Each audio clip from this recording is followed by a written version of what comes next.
महाकवि कालिदास विरचित अभिज्ञान शाकुंतलम नाटक तीव्राघात प्रतिहत तरु स्कंध लगने के दंतर पादाकृष्ण व्रत की वलिया संग संजात पासर मूर्तो विघ्न तपस्वी नो भिन्न साहंग यूथो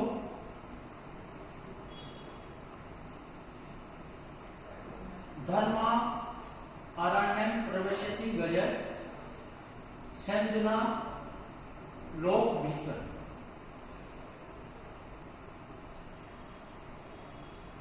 प्रस्तुत श्लोक महाकवि कालिदास विरचित अभिज्ञान शाकुंतलम नाटक के प्रथम अंक से उद्धृत है। प्रस्तुत श्लोक में रथ को देखने से भयभीत हुए हाथी का वर्णन है। संदिना लोक भीतर तीव्राघात प्रतिहत कर, रथ को देखने से भयभीत हुआ गज तीव्राघात प्रतिहत कर, अपने तीव्र प्रहारों से तोड़ दिए हैं वृक्ष जिसने ऐसा। रथ को देखने से भयभीत हुआ गज तीव्राघात प्रतिहत तरु, अपने तीव्र प्रहारों से तोड़ दिए हैं वृक्ष जिसने ऐसा। स्कंध लगने के दंत है, जिसका एक दांत तने में लग गया है ऐसा। पादाकृष्ण व्रतति तिवरिया संग संजात पास, अपने ही पैरों के द्वारा खींची हुई लताएं समूह से पास बन गया है जिसके ऐसा। भिन्न सारंग युद्ध है, जिसने मृगों के झुंडों को तितर बितर कर दिया है ऐसा। गज न तपस मूर्त विघ्न यु, कि हमारी तपस्या के लिए मूर्तो विघ्न यु, मूर्तिमान विघ्न के समान धर्म अरण्यम प्रवेशति, धर्म वन में अर्थात तपोवन में प्रवेश कर रहा है। राजा दुष्यंत को खोजने के लिए उर्वासी आश्रम की ओर आ रहा है और राजा के रथ को देखने से भयभीत हुआ हाथी का वर्णन प्रस्तुत पद्य में किया गया है। नेपथ्य से कहा गया है कि तपोवन के जीवों की रक्षा के लिए उनके समीपवर्ती हो जाइए, क्योंकि ब्रगिया बिहारी राजा दुष्यंत सभी की है। पिछले पद्य में तुरंग हत तथा ही रेणु विटप विषक्त जलाद्र वल्कलेशु पतित परण तारुण प्रकाश सर्व समूह आश्रम दुर्गेशु। उसमें भी उस श्लोक में भी राजा की सेना का निकट होना बताया गया है और इस श्लोक में राजा के रथ को जो देखने से भयभीत हुआ हाथी है उसका वृतांत है कि संतना आलोक भीतर स्कंद लगने के दंत है। रथ को देखने से भयभीत हुआ हाथी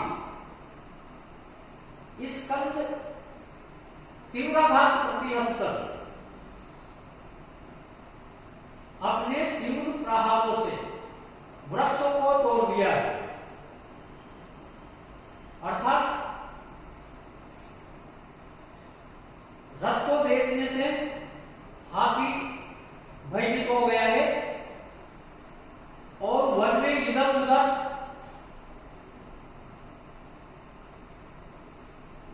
चलने फिरने से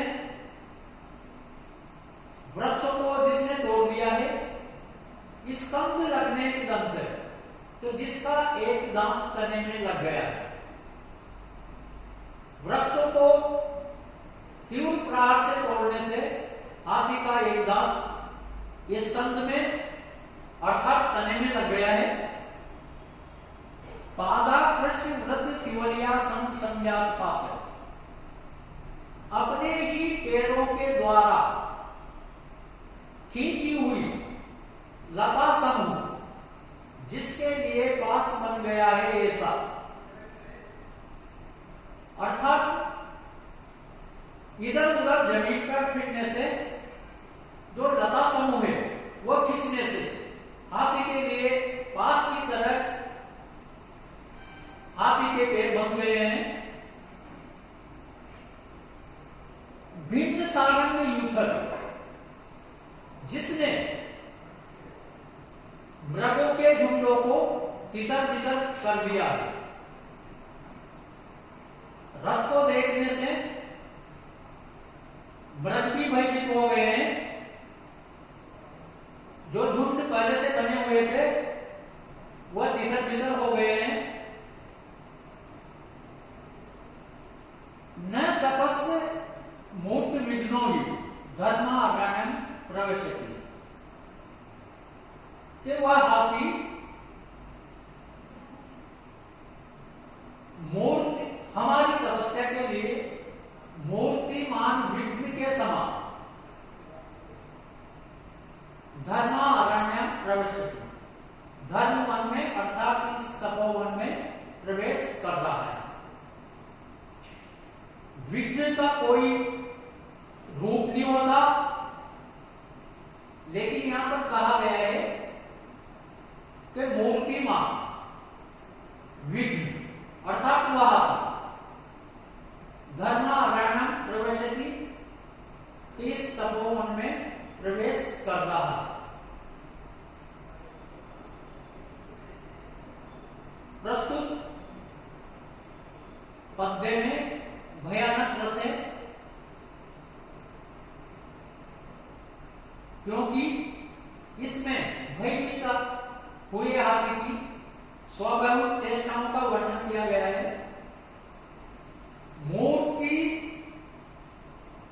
मूर्तो विघ्न तपस्वी, इस पद में उत्प्रेक्षा अलंकार है।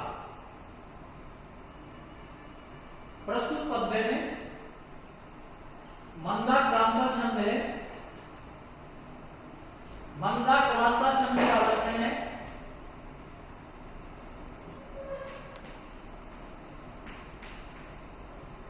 क्रांता,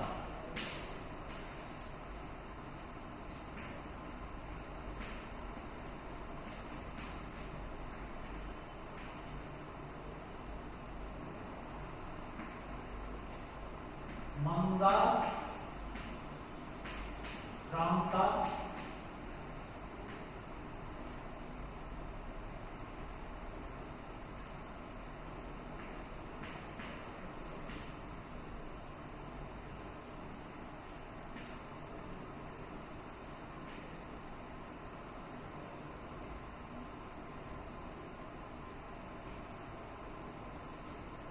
मंदा क्रांता अमोधी रस,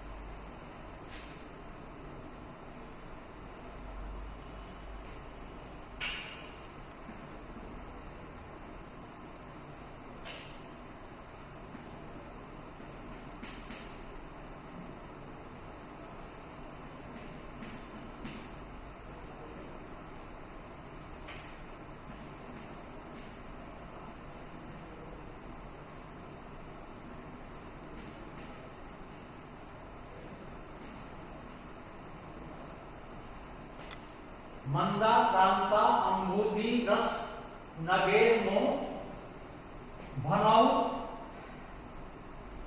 तव गए युग्म। मंदा क्रांता छंद में 17 वर्ण होते हैं।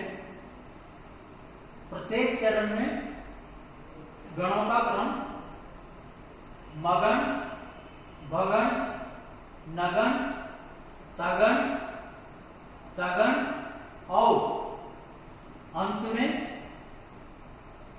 2 गुरु होते हैं। यदि 4, 6, 10 पर मंदा क्रांता छंद में यदि होती है।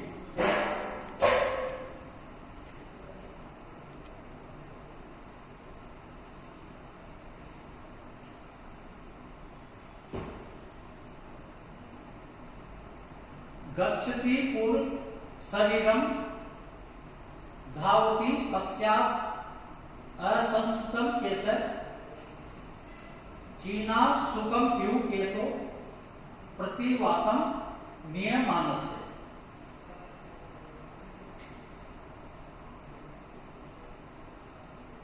शरीरम पूर्वगच्छति प्रतिवातम नियमानस्य केतो चीना सुखम यू असंस्तुम चेत पश्चात धावति।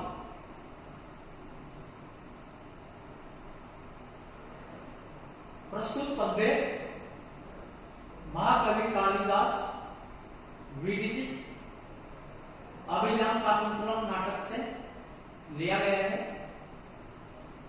पूर्ववासी राजा दुष्यंत को खोजने के लिए तपोवन महर्षि कर्म के आश्रम में आते हैं।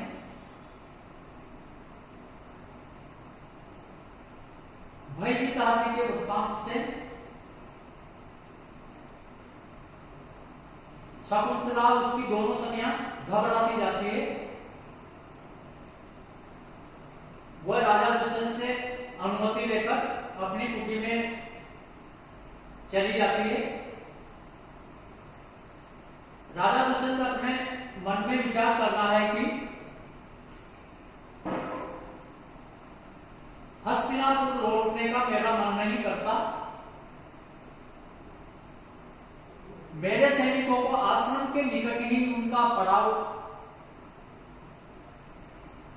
डलवा देता हूं, क्योंकि मैं शकुंतला के प्रेम व्यापार से अपने आप को मुक्त नहीं कर सकता।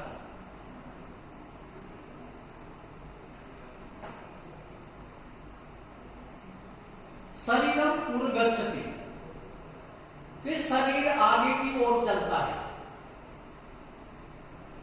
शरीर आगे की ओर चलता है।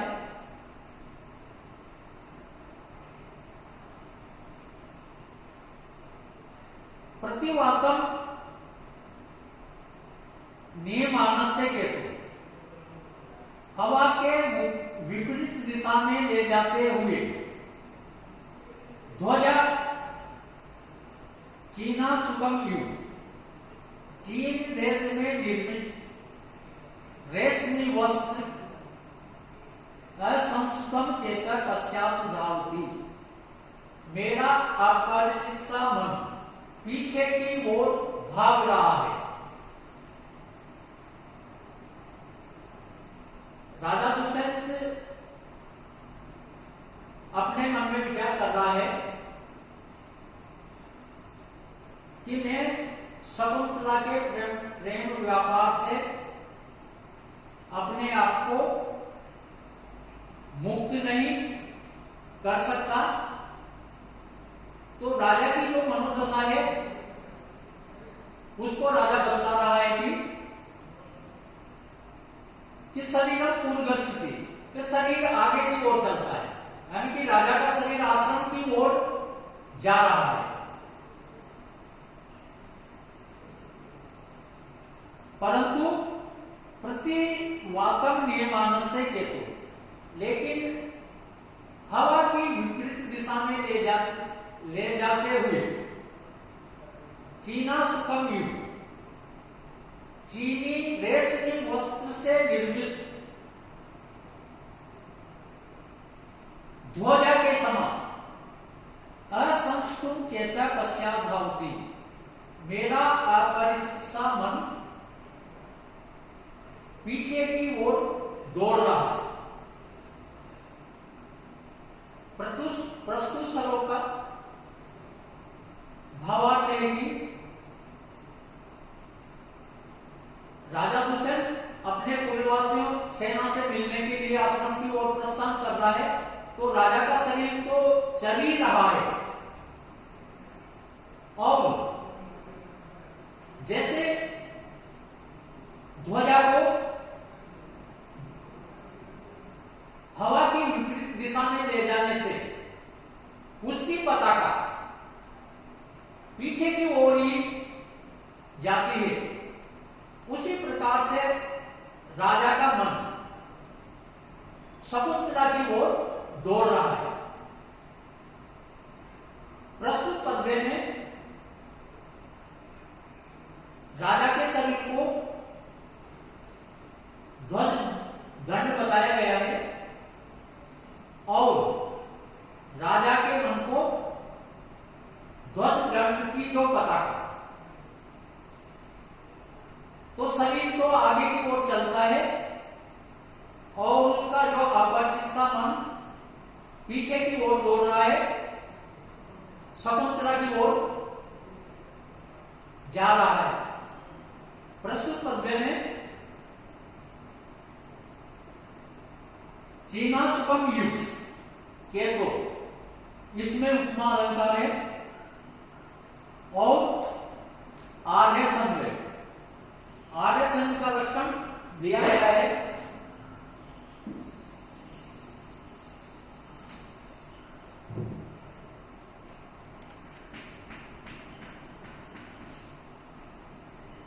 आर्य लक्षणम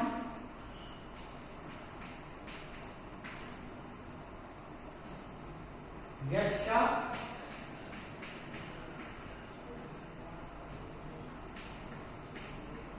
प्रथम पादे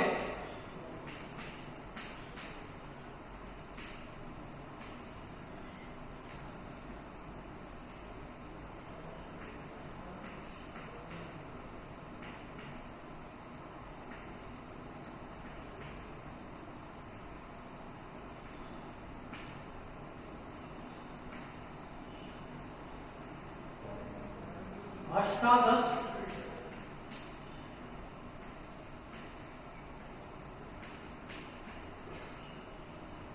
द्वितीय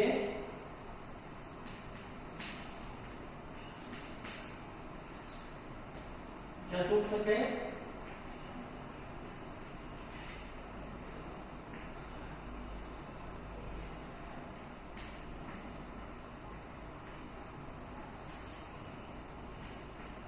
पंचदश सा आर्य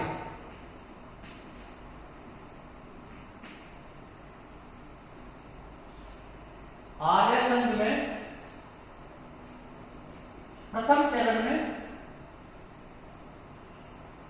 द्वादश मात्राएं होती है, तृतीय में और तीसरे चरण में भी 12 मात्राएं होती है। द्वितीय चरण में 18 मात्राएं होती है और चतुर्थ चरण में 15 मात्राएं होती है।